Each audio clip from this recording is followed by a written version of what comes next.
Hi everybody, Carissa here with Inky Fairy Designs for the Blitsy creative team, and today we're going to alter one of my journal covers. I'm actually altering the Canson XL Mixed Media journal, and I'm tired of this blue cover and I wanted to give it some of my own artwork and personality as the inside is getting pretty full and making me happy. I wanted the outside to do the same.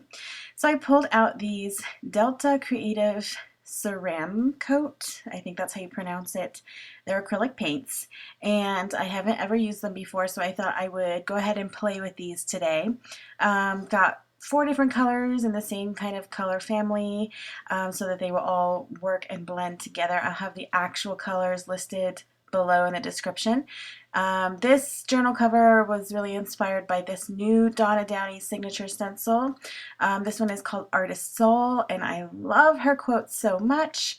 I love her stencils, as you all know by now, probably getting to know me.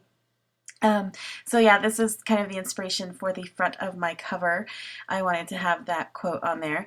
I pulled out some other stencils. You'll see them as the video goes on. Of course, I have my Liquitex gesso, some gel medium, and I also wanted to try that Inca Gold by Viva. It's really, really pretty. And then for the stencil itself, I'm using the Dreamweaver Stencils Matte Black Embossing Paste because I wanted that to really pop off of my page. So let's go ahead and get started. The first thing that I always do, and especially for this because we want to cover up all of that blue and kind of print on there, is give it a layer of gesso. Now I ended up doing 3 layers. I'm just showing you one here, so I would dry it in between and let it sit and then add another layer and just applying it with a paintbrush, trying to get into where those rings are, but not being particular. I was only going to do the front, but then as I got started, I was looking at the back and I thought I might as well just open up this journal and do both at the same time so that the front and the back is pretty, but I'm only going to put the quote on the front, but I'll show you basically what I do on one side I do on the other, so I don't show you all of it. But I'm adding some tissue paper with gel medium, and I kind of put the gel medium on my surface as well as my tissue paper, and then put the tissue paper on top, and that gives it a smoother adhesion. And then I kind of tore up the sides and just very organic, let it tear where it wanted to, kind of where the matte medium didn't completely dry all the way because I didn't allow it to dry all the way before I started doing that. And then I added a light layer of gesso on top of that just to kind of tie it all together, and now I'm adding my colors, which make me so happy. And I'm just kind of dry brushing, actually not kind of, I am dry brushing all of this paint on my pages, and so what that means is I'm not rinsing my brush with water in between picking up new colors. So if I still have a lot of paint on there, you'll see I kind of rub it off to the side, or you might not see because I have it sped up so much because it's a long video. But then I'll go into the next color, and what this does is it allows those colors to blend more, I guess, naturally, because I'm not completely cleaning off my brush in between. So it allows them to really work together and blend together, and I really like the effect that that gave. And so I just kind of add color here and there, and then I'll see kind of, I wanted to bring in more purples. It was getting to be a bit too teal for me, so I added some more purple, dry brushing that kind of all over the page, starting from the top and bringing it towards the middle.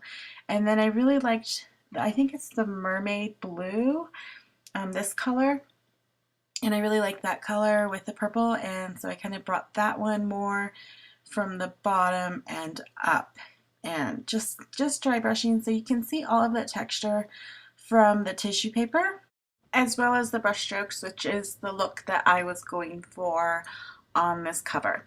So I finished adding that layer, and then I wanted to bring in some more texture with these stencils, and I'm just using the same colors that I used on the background. So this will be very subtle, so you can see some of the numbers, but they're not totally in your face because I'm not using any contrasting colors like black or white. I'm using the same colors that I used to color in the background, and I'm just using like a sea sponge to do this. You could definitely use like a paintbrush, or you could use a makeup sponge.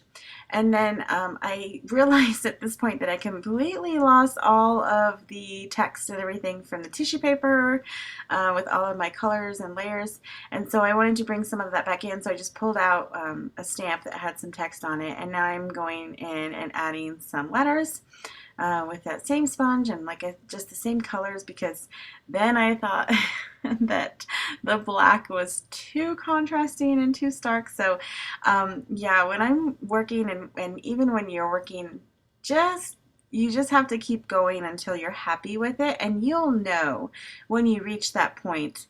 So there isn't really any rhyme or reason for me. I just kind of keep going and keep adding until I like what I wanted. And I knew that at some point in the middle, I knew that I was going to end up here, and I was going to be using this stencil with the Inca Gold, which this is actually, the color is antique silver. And I haven't used this product before either, so this was kind of a learning process. It is very sticky. I'm using a makeup sponge to try to get that pigment through that stencil, that pattern, and I kind of thought it would look almost like mermaid scales in a way. I don't know why I thought that with this pattern of this stencil, but with that shimmer and the color palette, that's kind of like, at some point when I was working, that was what I kind of pictured in my mind or imagined. But I mean, I think that looks really pretty. I tried to get it more on the edges, and then not be so careful about if it got through the stencil towards the middle. And then I did frame that out just using my finger in the Inca Gold, and went around all of the edges of those two covers, so you can see that. And I really love this stuff. I can't wait to use it some more and kind of maybe use it in some different ways, but it's gorgeous. It's really pretty and shimmery. So now here's the quote, and I'm using that black embossing paste and just kind of adding it pretty thickly here and pulling it up, and so happy with how it came out. It kind of got a little bit under that word her, but it's okay. I can still read it and see what it says. I did add some splatters with some watered down white Dina Wakley paint, and I'm using that same paint and kind of dry brushing it with my finger over the embossed or the raised texture of the quote, and just to give it some more dimension. And I think you can read it a lot better, so you can see all of that pretty shimmer and shine and the texture, and you can really see the dimension of that stencil and that quote. It looks really cool. I like it. So I'm really happy with the way that my cover turned out. I got to play with a few new to me products, and I can tell you that I love the Inca Gold. I really do love the Delta acrylic paints. They were really pigmented and very opaque, because it kind of covered up all of my tissue paper, but that's all a learning process, and just really enjoy how it turned out in the end. Here are some close-ups. You can see that Inca Gold. It's really gorgeous. It looks gold here, but it is more of an antique silver, almost like pewter type. And yeah, you can see all of the gorgeous texture and dimension on my page. I hope you enjoyed this video. For more ideas and inspiration, be sure to follow Blitsy on Instagram and their Facebook page, as well as check out Blitsy.com for more ideas from the creative team using all of the great products that Blitsy carries every day. See you next time.